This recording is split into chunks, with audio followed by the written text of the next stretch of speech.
There are a few directors and writers who are still dangerous. They don't just do something that fortifies the prevailing wisdom and then go, whoa, how controversial. That's not controversial. That's the least controversial thing. Then there are the writers and directors who, if you're a fan of their work, you hesitate before telling other people about it. You know the impression that these people leave. One of those people, over 30 years after he's died, is Sam Peckinpah. Originally, he was jumped on for making The Wild Bunch because of how violent it was. Over time, people have seen how cartoony the violence is and how unrealistic it is that when someone gets shot, a gallon of blood shoots out there. Like A Clockwork Orange with Stanley Kubrick, Straw Dogs is the movie that makes people stop when they're talking about their love for Sam Peckinpah's movies. It's clearly misogynistic, even at a time when that word is thrown around so casually. It revels in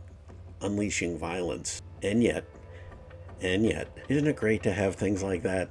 Isn't it great to have movies that reach out and slap you across the face? In Straw Dogs, there is a nefarious scene, an infamous scene, that still has the power to revolt today. Straw Dogs is about a very nebbishy Dustin Hoffman who takes his hot, blonde, young wife off to a small town. They're going to just get away from it all. Biggest problem with Straw Dogs is that nowhere in the real world would someone like this woman go with this guy. And I'm not talking about looks. Can't even imagine these two holding a conversation in real life. They get picked on by the locals, as outsiders will. It's like, they're just causing trouble. It's not nice, but so what? It's not the end of the world. Well, Dustin Hoffman is being distracted out in the hills by his, quote, local friends for bringing him out to hunt. Several of the local men have gone back to the house.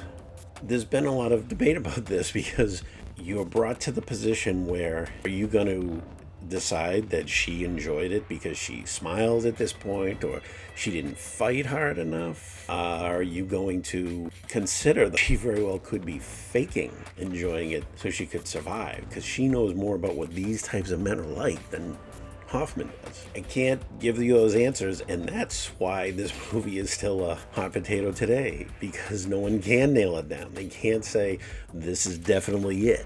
You are left in the position of an observer who has to decide for yourself, because it's never confirmed what the truth is. And even if it were confirmed in the movie, how would you know you could believe it? I like Susan George's character. She's not a likable character, but I like her. She's self-possessed, she has a brain, which doesn't mean someone like that can't be hurt as a person, and they won't react the way that you expect them to from television. So check out Straw Dogs if you want to see how far they could take things in the 70s. After that movie, Peckinpah's movies were not as acidic. Thanks for coming by. Hope to see you again soon.